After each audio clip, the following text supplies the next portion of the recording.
petróleo. Pertenece al Instituto de Geografía y Conservación de los Recursos Naturales de la Facultad de Ciencias Forestales y Ambientales de nuestra querida Universidad de los Andes. Bienvenido, profesor Edwin. Vamos a darle entonces un poquito al profe Edwin.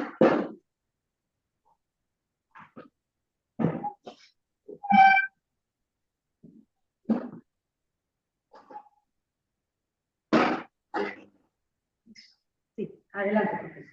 Muchas gracias, buenas tardes a todos, saludos a todos los que están conectados. Un grato placer en esta jornada de Ambiente y Desarrollo, jornada número 18, de manera consecutiva e internacional del Centro de Investigaciones Ambientales y Territorial de la ULA El Ciriato. Hablaremos hoy acerca de la geografía y el libre mercado. Geografía y libre mercado. Bien, en el contexto global de un país, primeramente deseo caracterizar algunas de las cosas de lo que representa el territorio nacional. La geografía tiene el poder para ver lo que otros no ven. Debemos reconocer que la ciencia geográfica, y muy especialmente en la actualidad, está siendo equipada por las tecnologías a través de los sistemas de información. La espacialidad ahora tiene un orden asociado a lo que hoy llamamos las tecnologías, la virtualidad, la inteligencia artificial. Y por ello, los problemas que repercuten a nivel de la administración de los recursos, la pobreza, los conflictos sociales, la presión demográfica, el deterioro ambiental, las amenazas que rompen la relación, el equilibrio de la naturaleza y la sociedad, necesariamente deben entenderse desde la profundidad de los estudios geográficos por un tema de no hacer la subutilización de la localización y de la espacialidad. La geografía facilita en gran medida aspectos que tienen que ver con el desarrollo de las naciones y el avance de los negocios.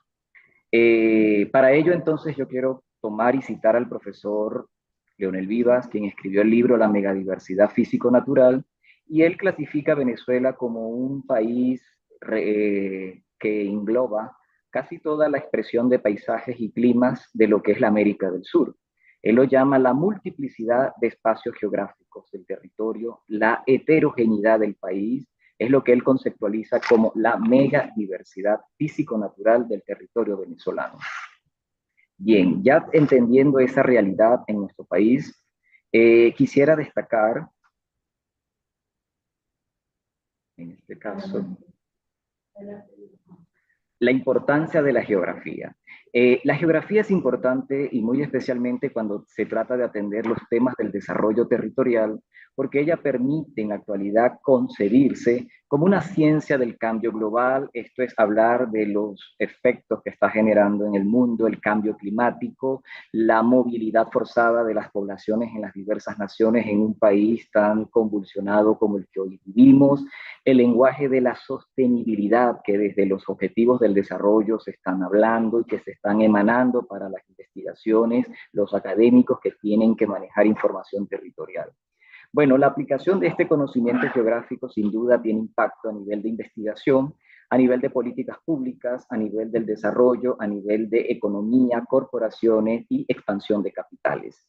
Todo ello sucede en el espacio geográfico. Por eso no cabe duda que los estudios geográficos en el desarrollo, la economía de las naciones, las finanzas y las corporaciones deben ser atendidos, sobre todo por un tema de que la ciencia geográfica tiene la capacidad de brindar información y datos de los hechos que suceden en los territorios.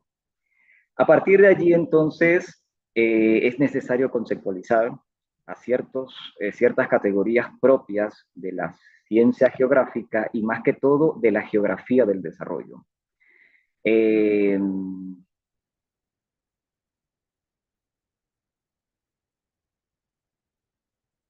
La estrategia de la localización de mercados en el espacio. La información territorial, como lo señalé, a través de los métodos geográficos de las tecnologías de localización inteligente, permite la regionalización del desarrollo, permite la planificación del desarrollo, pero a su vez permite la expansión de mercados que beneficien al desarrollo. Esto quiere decir, pues, que el conocimiento geográfico Es un conocimiento que en los actuales momentos instituciones como el Banco Interamericano del Desarrollo, la CEPAL, hablan del redescubrimiento de la geografía. La lectura de los mapas, la interpretación de los patrones de localización, tanto de poblaciones como de economías, sin duda, comprenderlos implica entender mejor el funcionamiento de los patrones ocultos que nosotros podemos identificar en el espacio desde el método de la geografía.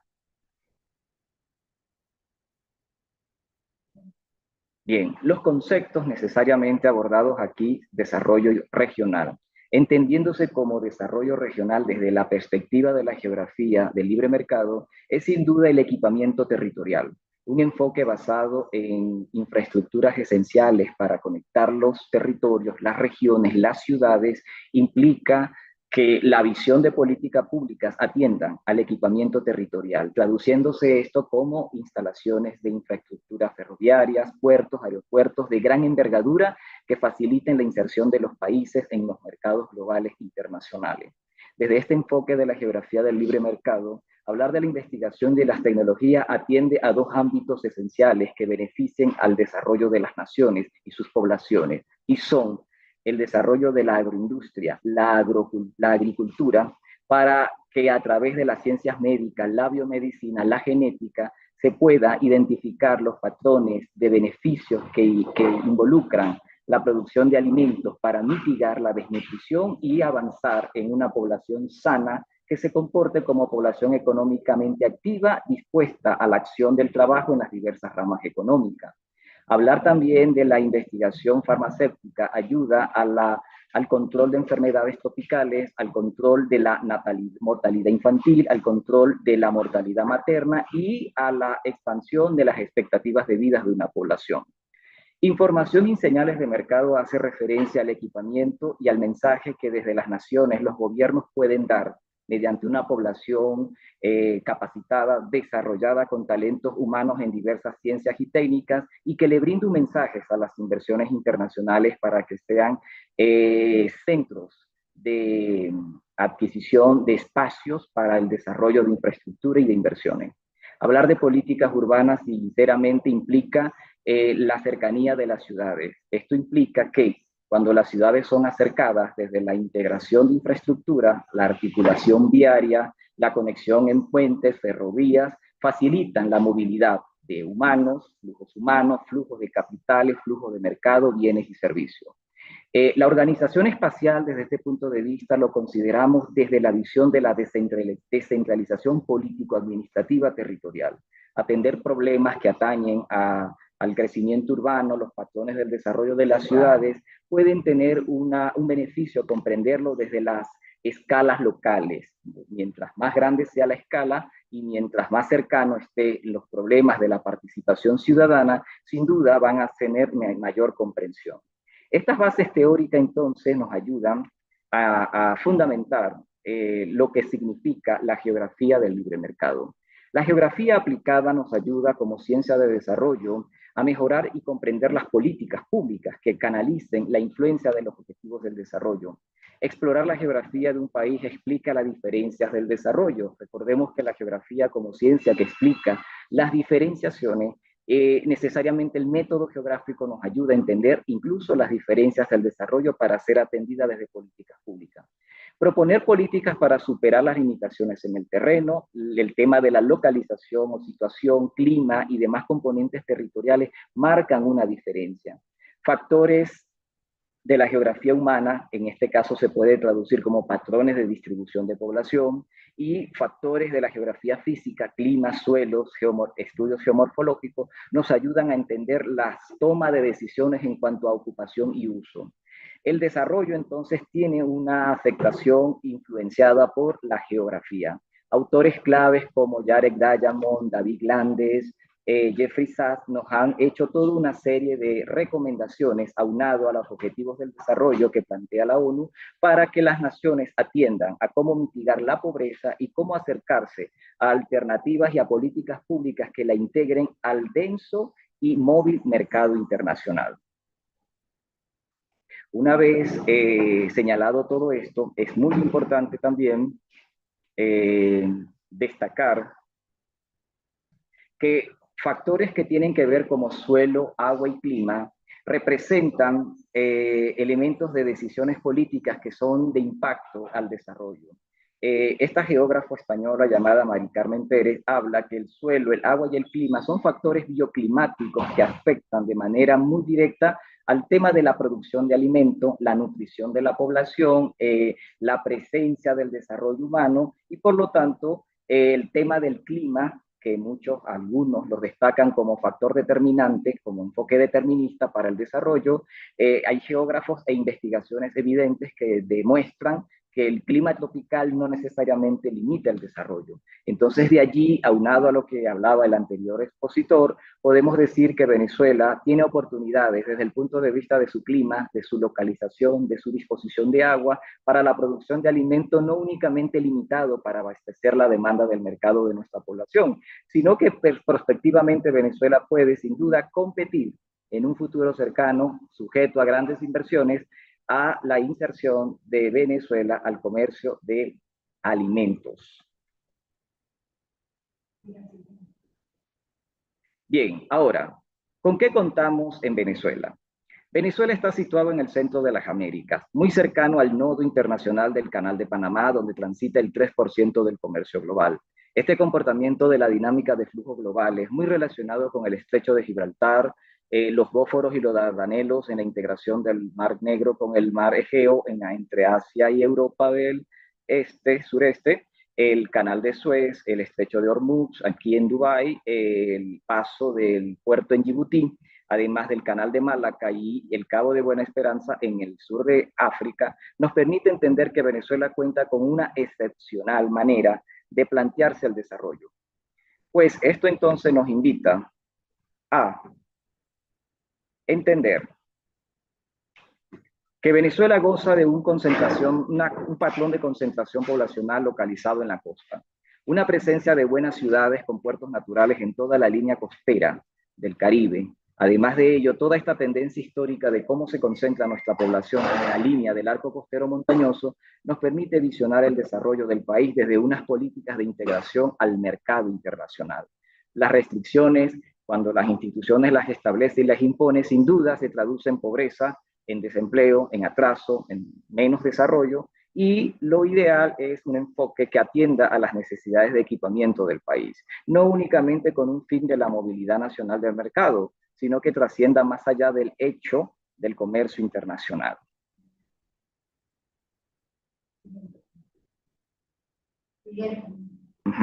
Ahora, yo quiero aquí destacar algo interesante, conocer al vecino y sacar ventaja de su desventaja. En el caso venezolano en el pasado, cuando éramos agroexportadores previo al petróleo, había una relación muy clara entre el nororiente colombiano y la región andina. Ahora, cuando nosotros hablamos en este caso de un enfoque de integración del mercado internacional donde Venezuela tenga una importancia jerárquica y de primacía, creo que conviene invocar la historia, porque en el pasado, cuando estaba integrado la región andina al circuito agroexportador del lago de Maracaibo, que conectaba hacia el puerto de Maracaibo y sucesivamente el comercio del café llevaba a Europa y a Norteamérica nuestro café.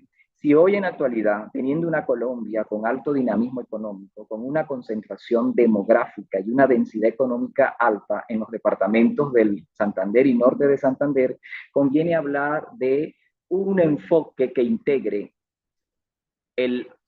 la integración andino-lacustre colombo-venezolana, un proyecto fluvio-lacustre y ferroviario que integre los llanos colombianos, los Andes colombianos, hacia las rutas de comercio internacional que facilite una cercanía del gran mercado de flujos de Colombia hacia el lago de Maracaibo.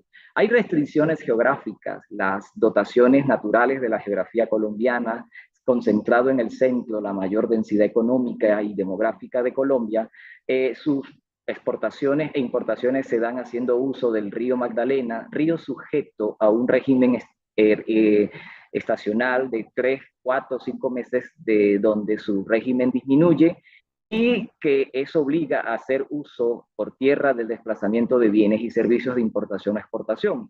Si nosotros traducimos esto a la accesibilidad y la cercanía de mercado, equipando esta región del sur del lago que integre Cúcuta, San Cristóbal y todo el eje andino y andino del sur del lago, nos va a ayudar a brindar oportunidades de mercados donde los pobladores y los grandes inversores colombianos se benefician. Eso se traduce en una ventaja competitiva para Venezuela, ya que equipando el territorio, ya que adaptando la integración, haciendo, digamos, la similitud de cómo se integra físicamente las montañas hacia el territorio nacional, haciendo una integración socioeconómica de flujo, va a ayudar a la expansión del mercado. Por tanto, Venezuela sería como un paso obligado a través de un proyecto de ferrocarriles e hidrovías que integren toda la movilidad de flujo y demanda de mercados de esta población.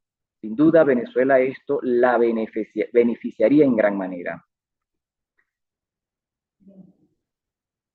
Bien, este proyecto no es visto de manera abstracta. Cuando nosotros hacemos una comparación del patrón de comportamiento económico, de lo que es la integración del eje de línea del río San Lorenzo en Canadá, esto se traduce en un alto flujo de movilidad de ciudades como Toronto, Ottawa, Montreal, Quebec, y todo ello podemos extrapolarlo comparativamente en nuestro caso.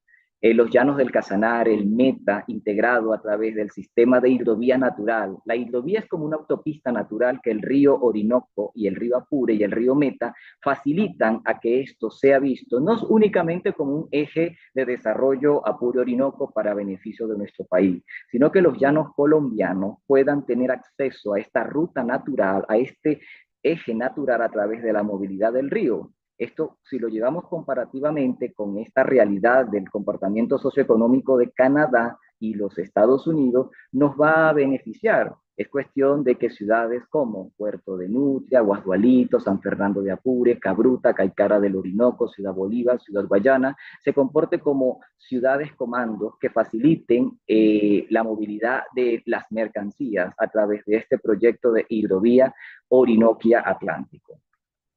Como pueden ver, no es un hecho aislado, es comparativo. ¿Por qué es comparativo? Porque cuando nosotros traducimos en el mapa, toda esta situación nos habla de un enfoque de integración al comercio internacional.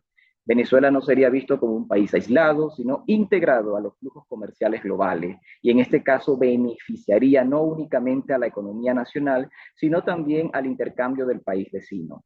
No habrían fronteras que nos separen, no habrían límites fronterizos que nos coarten el movimiento de flujos comerciales e internacionales.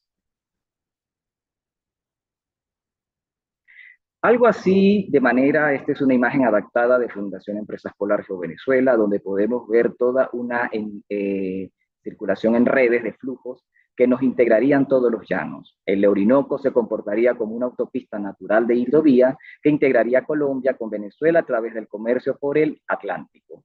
Esto sin duda beneficiaría a la agroindustria, la ganadería, la exportación.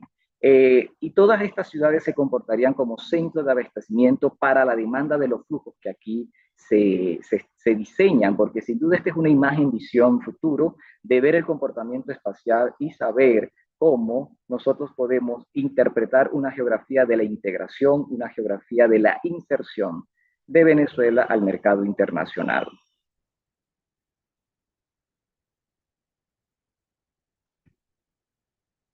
Bien, ahora, cabe destacar que el Canal de Panamá es una ruta de la cuenca del Pacífico con el Caribe, pero que a su vez tiene similitud. Cuando comparamos a Venezuela aquí, Venezuela tiene mucha similitud con su ubicación estratégica en el país de Djibouti, que es la ruta del Índico hacia el Mediterráneo a través del Mar Rojo. Bien, ahora, ¿qué relación tiene que ver esto con ver una prospección para Venezuela, una visión prospectiva para Venezuela? Interpretar esta geografía de la inserción de Venezuela al libre mercado me ha llevado a reinterpretar la forma del comercio internacional, ¿no? Adaptar que esos flujos traerían buenos beneficios a la economía nacional. Pero sin duda esto lleva a ver una geografía viva de los flujos globales. Acá podemos entender que la localización geoestratégica del centro de Venezuela, vemos Djibouti. Djibouti es un pequeño país cerca del Cuerno de África, donde se ha equipado y donde grandes potencias como Francia, China y Estados Unidos, cada uno han establecido sus puertos. para captar el flujo de la movilidad de portacontenedores, petroleros, quimiqueros, graneleros, todos distribuidos desde el sudeste asiático por esta ruta internacional. Es importante entender que este comportamiento del comercio internacional, cuando nosotros llevamos a una interpretación de nuestra geografía, Venezuela puede, desde una visión de integración, comportarse con este patrón de paso obligado. Paso obligado que va a beneficiar mucho a las firmas internacionales porque disminuye el costo, disminuye distancia, abarata las rutas, pero sobre todo generaría empleo y multiplicaría la riqueza en beneficio de la nación venezolana. ¿Cómo así? Ya vamos aquí a demostrar a través de mapas una imagen geográfica global que nos va a ayudar mucho. La red internacional o americana de ciudades están totalmente integradas. Acá Panamá, en el centro de las Américas, se comporta como un nodo que va integrando y acercando ciudades a nivel del comercio, a nivel de los vuelos aéreos, a nivel de la movilidad de capitales, movilidad de flujos humanos, movilidad de bienes y servicios, ¿no? Yo quiero destacar algo que llama la atención. El 72% de la carga del Canal de Panamá transita por los mercados estadounidenses como origen o destino, ¿no? Estas ciudades del Golfo, en el sur de los Estados Unidos, están equipadas como puertos de gran envergadura. Diversas ciudades del Caribe, como el puerto que están en Aruba, en Curazao, en Islas Caimán, en México, acá en Yucatán, Antigua y Barbuda, Barbados, todas estas islas tienen puertos altamente equipados, dotados, para captar la movilidad de portacontenedores, graneleros, tanqueros, ¿no? Quiero destacar que para el 2023, de acuerdo a una cita de la página del Canal de Panamá, en el año 2023 transitaron 14.080 buques distribuidos en estos segmentos de mercado, ¿no? Como ya los indiqué. Ahora, ¿qué beneficio brindaría este tipo de flujo? De acuerdo a la información de la página web del canal, la navegación por el canal son de la costa este de Estados Unidos a Asia, de la costa este de Estados Unidos a la costa oeste de América del Sur, de la costa oeste de América del Sur a Europa, la ruta América Sur intercostal, es decir, la costa este y oeste a través del canal se van conectando, la costa este de América del Sur y Asia. 3% del comercio transita por esta ruta al año, conecta 180 rutas de 170 países. Ahora, ¿eso qué mensaje nos está dando a nosotros los venezolanos, viéndolo desde una geografía de integración global al mercado? Una vez que nosotros entendamos que yo no quiero aquí hacer énfasis en la economía dependiente del petróleo, pero si nosotros tenemos todo un sistema de redes de oleoductos, gasductos que se transportan desde la cuenca del lago hasta la península de Paraguaná con presencia de dos grandes refinerías, Amoay y Cardón, y entendiendo que toda esta ruta del flujo del comercio internacional transita por nuestro frente en el Mar Caribe, entonces ayuda a que Venezuela pueda comportarse como un centro de abastecimiento o reabastecimiento de combustible internacional a través de diésel que lo demandan los grandes buques que transitan por acá.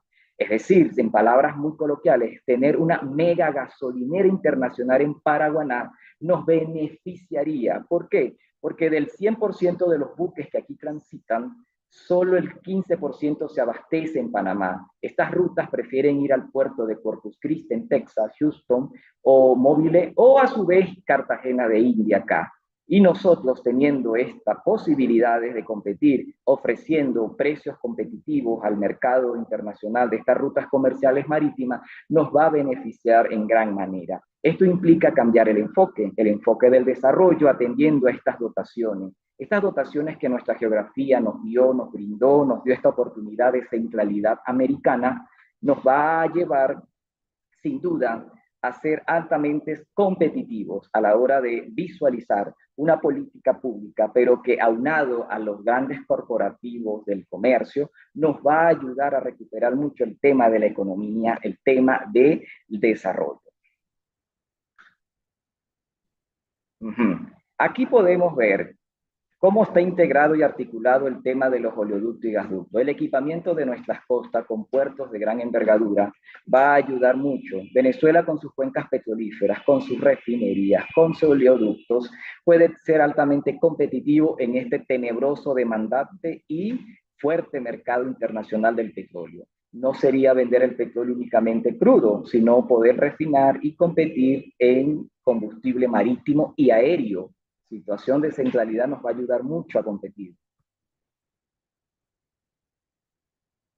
Bien, aquí tenemos una imagen deseada de lo que posiblemente Paraguaná puede equiparse. Aquí tenemos petroleros, granuleros, portacontenedores, aeropuerto. Todo esto es una simulación de lo que posiblemente se puede instaurar bajo un enfoque de desarrollo de equipamiento territorial. Obviamente esto implica desarrollo regional basado en enfoque de infraestructuras territoriales de gran envergadura. Estos son inversiones muy grandes que el Estado por sí solo no lo puede sostener. Por eso es necesaria la inversión de corporaciones, capitales privados multinacionales que ayuden a esta reconstrucción de la economía basada en la competitividad de las dotaciones territoriales.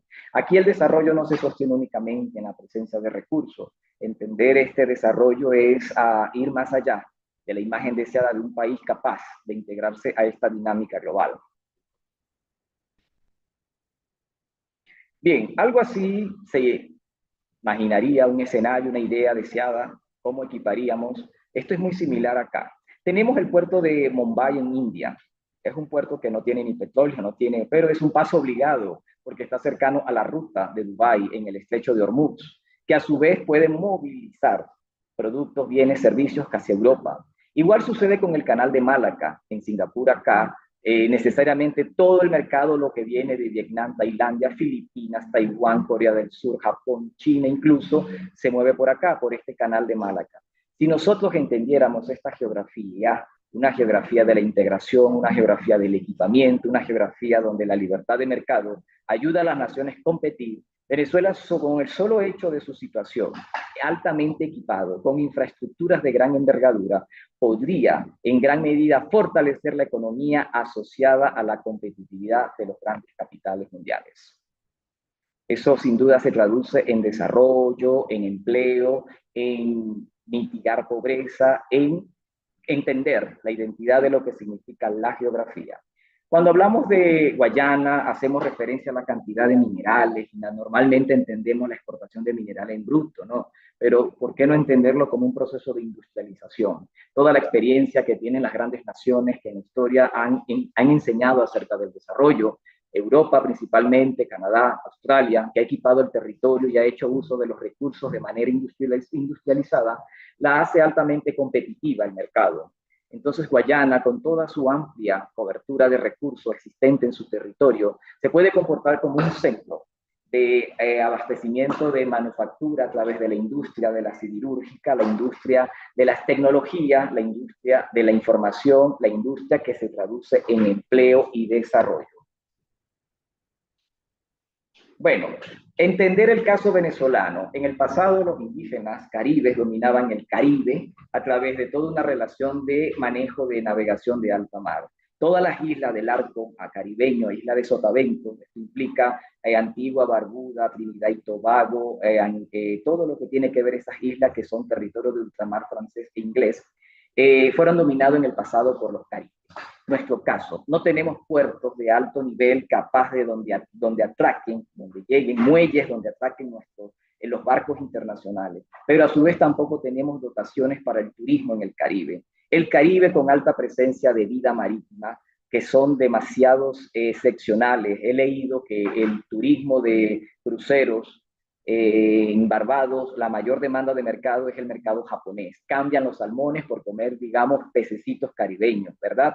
Eso es una gran ventaja comparativa, pero equipamos nuestro país, adoptamos patrones de desarrollo sostenibles, donde no únicamente se dañen los ecosistemas sensibles del Caribe, sino que también atendamos a esos elementos de la naturaleza, relación equilibrada, un balance entre naturaleza y sociedad, pero que a su vez inyecten capitales que atiendan al uso. Venezuela, con toda su línea costera, que marca más de 2.000 kilómetros de línea costera, como que no es capaz de tener el dominio de la economía de la cuenca del Caribe. Esos son elementos que llaman la atención, elementos que nos llevan a reflexionar qué vamos a hacer con el desarrollo en Venezuela, qué vamos a entender el tema de las dotaciones naturales, pero estamos subutilizando esas dotaciones.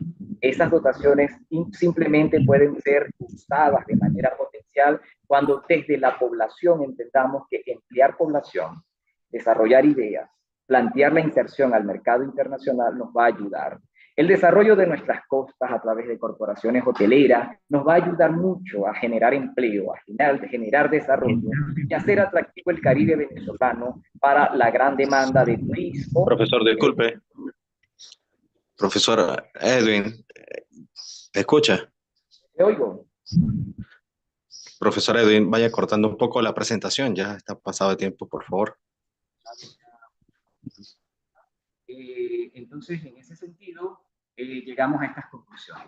La investigación geográfica en el área del desarrollo debe aplicar las tecnologías. ¿Por qué? Porque las tecnologías nos va a poder crear imagen deseada a futuro. Proponer políticas que superen la fragmentación de los espacios, destacar la importancia de este conocimiento a través de los inventarios de recursos territoriales con los que contamos, ¿no? Esto es para atender la necesidad de salud, de alimentación, de empleo que nuestra población demanda. Impulsar la geografía, la educación, la libertad, el libre mercado, libre empresa, el desarrollo de los territorios, el derecho a propiedad, los gobiernos limitados, todo eso nos va a ayudar a diseñar rutas que destanque posibilidades geográficas con las que cuenta Venezuela. Es decir, una cultura geográfica de libertad, desarrollo humano y crecimiento. Muchas gracias.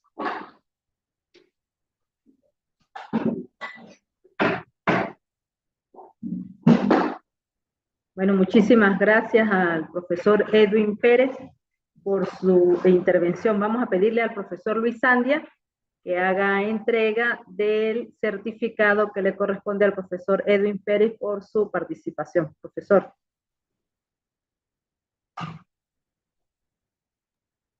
Muchísimas gracias, profesor Pérez, por su intervención y su apoyo durante estas jornadas.